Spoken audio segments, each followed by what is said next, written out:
कान खोलकर सुन लो सब लोग, 11 अगस्त भाद्रपद माह का पहला सोमवार है और विशेष द्वितीया तिथि है। यह कोई सामान्य सोमवार नहीं।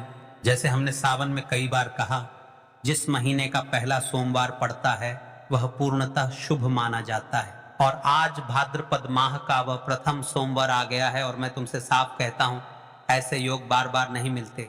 अगर तुम्हारे घर में धन की कमी है, कर्ज का बोझ है, रिश्तों में दरार है, काम नहीं बन रहे, काम में रुकावट है, तो आज का यह छोटा सा परंतु महाविशिष्ट उपाय तुम्हारे जीवन में बदलाव ला सकता है। भाइयों बहनों, यह कोई लंबा व्रत नहीं, कोई जटिल अनुष्ठान नहीं, सिर्फ 21 अक्षित चावल के दाने और एक दीपक, यही समस्त विधि का मूल है। इस छोटे से अंश में ही बड़ी शक्ति छिपी हुई है, क्योंकि भाद्रपद के पहले सोमवार पर जो भी सच्चे मन से यह अर्पण करता है उसको शिव लक्ष्मी दोनों की कृपा मिलती है। याद रखो, हर एक चावल का फल तुम्हें मिलेगा। जो छोटी छोटी इच्छाएं बड़ी अनुष्ठानों से भी नहीं पूरी हुई, वही इस उपाय से सरलता से सिद्ध हो सकती हैं। क्यों आज ही करना अत्यावश्यक है। सोमवार, किसी भी महीने का पहला सोमवार उस पूरे माह के लिए आधार बनता है और शिव जी को सोमवार अत्यंत प्रिय हैं। पहले सोमवार की आराधना का फल अनंत माना गया है। भाद्रपद माह का महत्व, यह महीना आत्मनिरीक्षण, श्राद्ध, उपकार और देवी पूजा का माह होता है। यहाँ किए गए पुण्य बहुत स्थायी फल देते हैं। शिव लक्ष्मी का सम्मिलन, जब शिव जी की कृपा और मां लक्ष्मी की कृपा साथ आ जाए तो घर में संचित समस्याएं नष्ट होने लगती हैं।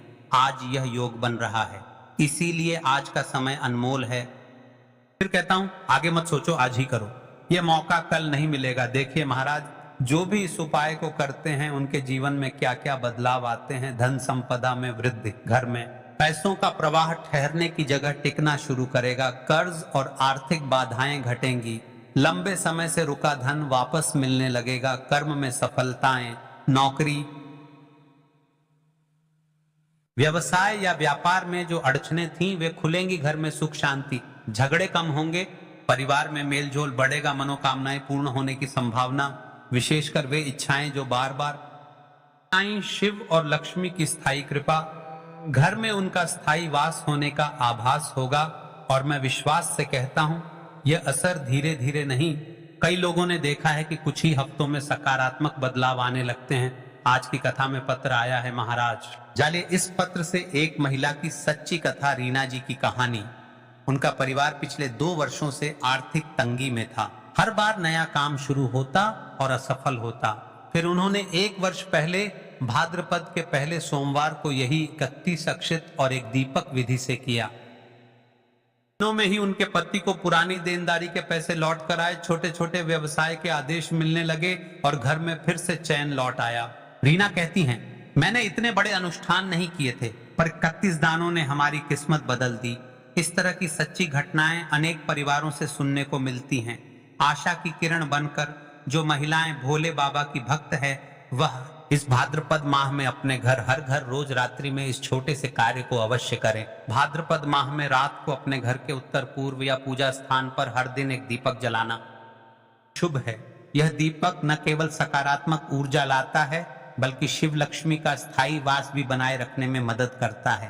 पहले सोमवार का यह बड़ा उपाय सिर्फ आरंभ है। देखिए महाराज, जिन माता है बहनों ने पिछली वीडियो में कमेंट किया था, वे लोग जान ले आज अपनी राशि से जुड़ा भाग्य। आज की 2 विशेष राशियां। सबसे पहली राशि वृषभ, आर्थिक मोर्चे पर बड़ा लाभ, पुराने कर्जों में राहत। दूसरी राशि है कन्या, करियर व कार्य सिद्धि में तेजी, नौकरी या व्यापार में स्थिरता।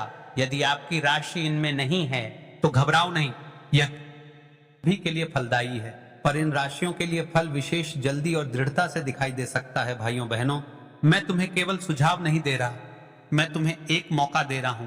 11 भाद्रपद का पहला सोमवार, यह वो दिन है जब तुम्हारी मेहनत और ईमानदार श्रद्धा मिलकर चमत्कार कर सकती है।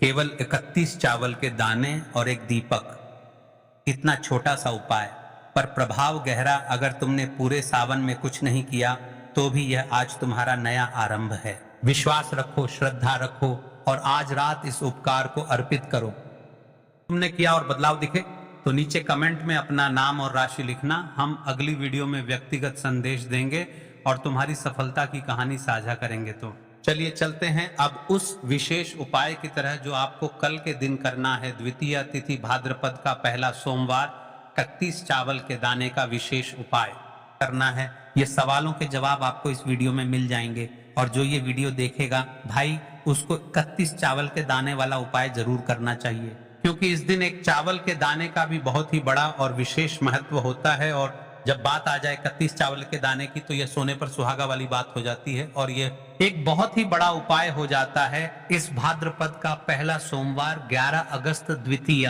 तिथि के दिन। अब दोस्तों इस 31 चावल के दाने वाले उपाय को आखिर करना किसको है, सबसे लोग वह बात जान लेते हैं। तो देखो, घर की जो बड़ी माताएं बहनें होती हैं, उन माताओं बहनों में से कोई भी एक बड़ी माता बहन इस वाले उपाय को कर सकती है। और दोस्तों अगर आप चाहे तो अपने घर में से सभी सदस्यों को भी इस उपाय को करवा सकते हैं। अगर किसी व्यक्ति की खुद की कोई मनोकामना है, खुद की कोई दुख और परेशानी है जो कि वह अपने लिए ही करना चाहता है, इस वाले उपाय को तो वह खुद अपने लिए भी कर सकता है। बाकी अगर कोई घर में से ऐसा है जो कि अपने पूरे घर परिवार की सुख और शांति के लिए यह वाला उपाय करना चाहता है तो भाई वह भी कर सकता है, उसमें भी कोई दिक्कत वाली बात नहीं है। कहने का मतलब यह है कि इस उपाय को हर एक सदस्य भी कर सकता है और पूरे घर परिवार के सदस्य के लिए घर की बड़ी माताओं बहनों में से कोई एक माता बहन भी कर सकती है। माताएं बहनें अगर घर में उपस्थित ना हो या वह यह वाला उपाय ना कर पा रही हो तो फिर घर का कोई बड़ा सदस्य भी इस 31 चावल के दाने वाले उपाय को कर सकता है, चाहे फिर वह पुरुष ही क्यों ना हो, उसमें कोई दिक्कत वाली बात नहीं है। अब दोस्तों इस 31 चावल के दाने वाले उपाय को हमें करना कहां पर है? हमें इसे शिव जी के मंदिर में जाकर करना है। बहुत सारे लोग प्रश्न करते हैं, हर एक उपाय को करते समय क्या हम इस उपाय को घर पर कर सकते हैं?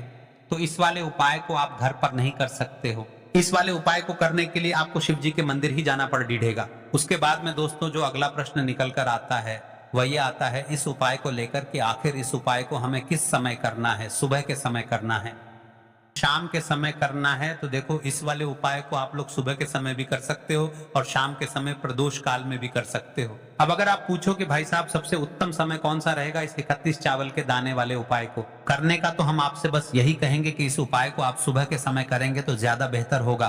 बाकी अगर प्रदोष काल शाम के समय भी करेंगे तो भी अच्छा होगा, उसमें कोई भी दिक्कत वाली बात नहीं है। तो अब दोस्तों जो अगली सबसे महत्वपूर्ण बात आती है वह ये आती है कि सुबह अगर हम उपाय को करेंगे तो हमें कितने बजे से लेकर कितने बजे तक के बीच में करना है, और शाम के समय प्रदोष काल में करेंगे तो हमें कितने बजे से लेकर कितने बजे के बीच में करना है। तो देखो सुबह जितनी जल्दी हो सके आप उपाय को करने की कोशिश करना। बाकी अगर किसी कारणवश लेट भी हो जाओ, थोड़ी देर भी हो जाए, तो 10 या 11 बजे तक भी आप उपाय कर लेना, पर 12 बजे से ज्यादा देरी ना हो, ठीक है? इस बात का ध्यान रखना। उसके बाद में दोस्तों अगर शाम के प्रदोष काल की बात करें, प्रदोष काल का जो समय है होता है वह शाम के 6 बजे से शुरू हो जाता है। मतलब शाम के 6 बजे से लेकर 7 बजे के बीच का जो समय होता है यह समय प्रदोष काल का समय होता है। पर अभी जो मौसम चल रहा है इस मौसम में जो है शाम बहुत देरी से होती है, तो आप इस उपाय को 7 या 8 बजे के बीच में भी कर सकते हो। मतलब शाम के 6 बजे से रात 8 बजे के बीच में आप कभी भी इस वाले उपाय को कर सकते हो, उसमें कोई भी दिक्कत वाली बात नहीं है। अब दोस्तों यहाँ पर इस उपाय को लेकर एक बड़ी बात यह निकल कर आती है कि इस 31 चावल के दानों को हमें लेना कहाँ से होता है और हमें इस उपाय को करने के साथ में क्या और कुछ भी सामग्री ऐसी होती है जो शिव जी के मंदिर लेकर जानी पड़ती है। तो देखो यहाँ पर हम आपको बता दें, सबसे पहले आप लोग ये जान लो कि ये जो 31 चावल के दाने वाला उपाय है, सिर्फ और सिर्फ आप उपाय की सामग्री लेकर कभी भी शिव जी के मंदिर मत जाना, क्योंकि हमें भगवान के सामने यह नहीं दर्शाना है कि अगर हम भगवान शिव जी के मंदिर आए हैं तो अपने फायदे के लिए आए हैं। जो भी पूजन सामग्री है, उपाय सामग्री है, 31 चावल के दाने, इसके साथ में आपको पूजन सामग्री भी जरूर लेकर जाना है। देखो अगर सुबह के समय उपाय कर रहे हो तो सीधी सी बात है, 1 लोटा जल तो आप लेकर जाओगे ही जाओगे। वही 1 लोटा जल अगर मिट्टी का जल हो तो बहुत अच्छा रहेगा। मिट्टी का जल कैसे बनाया जाता है इसके लिए हमने पहले से बहुत सारी वीडियोस बना दी है, आपके पास इस दिन एक आखिरी मौका रहेगा। मिट्टी का जल शिव जी पर चढ़ाने का और उपाय को करने का बहुत बड़ा को इस दिन फल मिलेगा। तो इसीलिए इस दिन हो सके तो भाई मिट्टी का जल चढ़ाना तो अपने साथ में कम से कम 1 लोटा जल तो आपको लेकर जाना ही जाना है। अगर मिट्टी का जल नहीं है तो घर का जल भी आप इस्तेमाल कर सकते हो। इसके अलावा जो भी पूजन सामग्री है, देखो 31 चावल के दाने ये अलग आपके रहेंगे और जो आपकी पूजन सामग्री रहेगी वह अलग रहेगी। पूजन सामग्री में आप जो भी चीज लेकर जाना चाहे वह लेकर जा सकते हैं। एक बेलपत्र भी लेकर जा सकते हैं, उसमें कोई भी दिक्कत वाली बात नहीं है। वहीं अगर हम बात करें शाम के समय की, तो शाम के समय शिव जी पर जल नहीं चढ़ता है, इसीलिए शाम के समय आप लोग एक दीपक तैयार कर लें जो कि गोलबत्ती का, आटे का, शुद्ध देसी गाय का घी का होगा, है ना। इस बात का आप लोगों को ध्यान रखना है और इस दीपक को आपको घर से जलाकर नहीं लेकर जाना है, भगवान शिव जी के मंदिर में जाकर ही जलाना है। इस बात का भी आप लोगों को ध्यान रखना है। अब दोस्तों यहाँ पर हमें इस बात को समझना है कि ये 31 चावल के दाने हमें लेना कहाँ से है।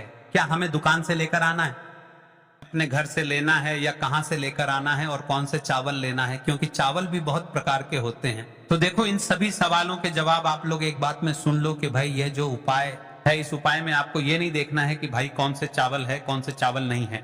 बस जो भी चावल ले रहे हो वह चावल का दाना सबूत होना चाहिए, मतलब साबुत होना चाहिए, टूटा हुआ नहीं होना चाहिए, कटा पिटा नहीं होना चाहिए। ये बात आपको ध्यान रखना है। बाकी आपका चावल बासमती हो या सादा चावल हो, कोई सा भी चावल हो, उसमें कोई भी दिक्कत वाली बात नहीं है। तो सीधी सी बात है कि आपके घर के रसोई घर में जहां पर आप भोजन बनाते हो, वहां पर जो भी चावल आपके उपस्थित हो, उन चावलों में से अपनी एक कटोरी भर लेना या एक मुट्ठी चावल अलग से निकाल कर रख लेना, क्योंकि हम 21 चावल ही यहाँ पर इस उपाय में लेने वाले हैं। तो हमें ये चावल के दाने गिनकर निकालने पर डिडेंगे, इस बात का आप लोगों को ध्यान रखना है। तो अपने उस चावल की कटोरी में से या चावल में से 31 ऐसे चावल के दाने आप लोग निकाल लो जो कि हुए ना हो, कटे पिटे ना हो, जिनमें कोई दाग ना लगा हुआ हो, है ना। अच्छे साबुत चावल के दाने 31 दाने आप लोग निकाल कर रख लो और इन्हें किसी भी एक कागज की पू में या किसी एक छोटी सी कटोरी में आप लोग रख लो, ताकि ये सुरक्षित रहे, आपके एक भी चावल का दाना इधर उधर ना हो और आपका उपाय भी पूरा अच्छे से हो जाए। तो भाई जैसे ही आपका उपाय की जो सामग्री है, ये 31 चावल के दाने ये तैयार हो जाते हैं, उसके बाद मैं आपको जो भी अपनी पूजन सामग्री है सुबह के समय कर रहे हो, तो 1 लोटा जल और बेलपत्र या पूजन सामग्री जो लेकर जाना चाहो उसकी भी तैयारी कर लेना। और शाम के समय जा रहे हो तो भाई अपना जो दीपक है उसे तैयार कर लेना, ठीक है। और उपाय को करते समय शुद्धता का विशेष रूप से ध्यान रखना, ठीक है। सुबह सुबह स्नान करने के बाद ही उपाय को करने की आप लोग तैयारी करना। उसके बाद अगर शाम के समय की बात करें तो शाम के समय आपको स्नान करने की जरूरत नहीं है, पर शुद्धता का ध्यान रखना है। आपको स्नान तो नहीं करेंगे, आप हाथ मुंह धोकर भी इस वाले उपाय को शाम के समय प्रदोष काल में कर सकते हैं, इसमें कोई दिक्कत वाली बात नहीं है। तो आप अपने उपाय की पूरी सामग्री तैयार करके आपके पास ही में जो आपका शिव मंदिर हो वहां पर पहुंच जाइए। सबसे पहले शिव मंदिर में जाकर आप लोगों को उपाय नहीं करना है, पहले भगवान के दर्शन करना है, भगवान से आशीर्वाद प्राप्त करना है, फिर शिव जी की शिवलिंग के पास में आना है। शिवलिंग के पास में आने के बाद आप जो पूजन सामग्री लेकर आए हुए हैं, जैसे कि सुबह गए हुए होंगे तो 1 लोटा जल और जो भी पूजन सामग्री लेकर आए हैं आप उनसे भगवान शिव जी की पूजन कीजिए। सबसे पहले तो 1 लोटा जल ही चढ़ेगा, फिर आपको एक बेलपत्र श्री शिवाय नमस्तुभ्यम का जाप करते हुए शिवलिंग पर चढ़ा देना है। उसके बाद में आपकी पूजन सामग्री चढ़ेगी। उसके बाद में अगर दोस्तों शाम के समय अगर आप इस उपाय को कर रहे हो तो अपने साथ में कम से कम एक जो दीपक है गोल बाती का, जो आप अपने साथ में लेकर गए हो, उस दीपक को मंदिर में जाकर अपनी माचिस से जलाना है और उस दीपक को शिवलिंग के पास में रखना है, ठीक है। इस दीपक को रखने के बाद ही आप लोगों को अपना यह उपाय शुरू करना है और दीपक को ज्यादा पास में मत रखना, वैसे भी गर्मी पड़ रही है, भगवान शिव जी को आंच नहीं लगनी चाहिए, है ना। तो भाई जैसे ही आपकी पूजा अर्चना हो जाती है, आप भगवान शिव जी को प्रसन्न कर लेते हैं, उसके बाद में शिवलिंग के पास ही में आप कहीं पर बैठ जाइए, सामने या आसपास जिस जगह पर आपको बैठना हो वहां पर बैठ जाइए और अपने वह 31 चावल के दाने अपने सामने निकाल कर रख लीजिए, क्योंकि अब यहाँ पर उपाय को यहाँ पर करने की आपको तैयारी करना है। और इस तरीके से उपाय करेंगे, पूजन सामग्री करने के बाद, पूजन अर्चना करने के बाद, तो आपको उपाय का फल बहुत जल्दी और बहुत बड़ा होकर मिलेगा। तो अपने 31 चावल के दाने अपने सामने निकाल कर रख लेना। और यह जो उपाय है ये आपकी सीधे हाथ की हथेली से होगा, इसलिए इस बात का भी विशेष रूप से ध्यान रखना है। तो सीधे हाथ की हथेली का प्रयोग करके ही आप लोग अपना इस वाले उपाय को करना। अपने सामने जो भी आपकी कागज की पुड़िया है उसको खोल कर रख लो, या कटोरी है तो भाई उसे अपने सामने रख और अपने वह 31 चावल के दाने निकाल लो, ठीक है। उसके बाद में दोस्तों अब आपको क्या करना है कि शिवलिंग आपके सामने होगी, तो आपने वह 31 चावल के दाने एक एक करके जहां पर आपने बेलपत्र चढ़ाया है, आपको शिव जी के शिवलिंग के ऊपर चढ़ाना है। कहां पर चढ़ाना है? शिवलिंग के ऊपर चढ़ाना है और कहीं पर भी नहीं चढ़ाना है। आपको अपने हथेली से तो शिवलिंग के ऊपर चढ़ाना है, भले ही फिर वह अपने आप जलाधारी पर गिर जाए या मतलब वहीं पर गिर जाए, उसमें कोई दिक्कत वाली नहीं है, पर आप चढ़ाओ शिवलिंग के ऊपर ही। तो आपको क्या करना है? अपना पहला चावल का दाना उठाना है, श्री शिवाय नमस्तुभ्यम बोलना है और शिवलिंग पर चढ़ा देना है। इसी तरीके से दूसरा चावल का दाना उठा है, शिवलिंग पर चढ़ाना है और मंत्र बोल देना है। और फिर तीसरा चावल का दाना उठाना है, श्री शिवाय नमस्तुभ्यम बोलना है और चढ़ा देना है। इसी प्रकार से आपको पूरे 31 चावल के दाने एक एक करके शिव जी के शिवलिंग के ऊपर चढ़ाना है और भगवान से प्रार्थना करते जाना है। मतलब प्रार्थना तो आपको में करना है, पर हर एक चावल के दाने को चढ़ाते समय श्री शिवाय नमस्तुभ्यम जरूर बोलना है। उसके बाद ही में ये चावल का दाना शिवलिंग के ऊपर आपको चढ़ाना है। जैसे ही आपके 31 चावल के दाने शिवलिंग के ऊपर चारे जाते हैं तो भाई उसके बाद में आपको क्या करना है? भगवान से अपनी मनोकामना बोलना है। मनोकामना भी कब बोलना है? जब आपका 31 चावल का दाना आपके सीधे हाथ की हथेली में हो और आप उसे चढ़ाने के लिए जा रहे हो। श्री शिवाय नमस्तुभ्यम बोलकर उस आखिरी चावल के दाने को के ऊपर चढ़ा देना और भगवान से फिर अपनी वह मनोकामना बोल देना, जिस मनोकामना के लिए आप लोग अपना यह वाला उपाय कर रहे हो, जिस भी दुख और परेशानी के लिए आप लोग अपना ये वाला उपाय कर रहे हो, उसके बाद में जैसे ही आप अपनी मनोकामना बोल देते हो, आपका ये वाला उपाय पूरा हो जाता है। पर दोस्तों, उपाय को करने के बाद आप लोगों को 2 मिनट भगवान शिव जी के मंत्र का जाप जरूर करना है और मंत्र का जाप करने के बाद भगवान से एक और बार प्रार्थना करना है अपनी के लिए या अपनी जो भी दुख और परेशानी है उसके लिए। इसके बाद में आप लोग भगवान को देखकर भगवान से प्रार्थना करके उनसे आशीर्वाद लेकर वहां से उठ सकते हैं और अपने घर पर जा सकते हैं। बस दोस्तों, यहाँ पर ये वाला उपाय पूरा हो जाता है। इस तरीके से जो भी व्यक्ति छोटी छोटी चीजों का ध्यान रखते हुए इस 31 चावल के दाने वाले उपाय को करेगा, निश्चित सी बात है उसे उसकी मनोकामना जल्द ही पूर्ण होगी और जो भी दुख और परेशानी है वह भी बहुत ही जल्दी दूर होंगे। और दोस्तों को हमारी ये वीडियो पसंद आई हो तो हमारे इस वीडियो को लाइक और चैनल को सब्सक्राइब जरूर करें। हर हर महादेव, ओम नमः शिवाय। तो जो भी उपाय बताए हैं ये भाद्रपद महीने में किए जाने वाले विशेष उपाय हैं। और हाँ, आपको इन 31 चावल के जाने वाले उपाय को अवश्य करना है। इस उपाय को आपको कल 11 अगस्त इस पवित्र भाद्रपद महीने का पहला सोमवार यानी द्वितीय तिथि के दिन करना है। और इस उपाय को करते हुए आपको थोड़े से सावधानी बरतनी है। अगर आपको हमारी वीडियो अच्छी लगती हो तो वीडियो को लाइक करें, शेयर करें और हाँ, चैनल को सब्सक्राइब अवश्य करें, क्योंकि रोज के दिनांक के उपाय ही पर मिलेंगे। हर हर महादेव।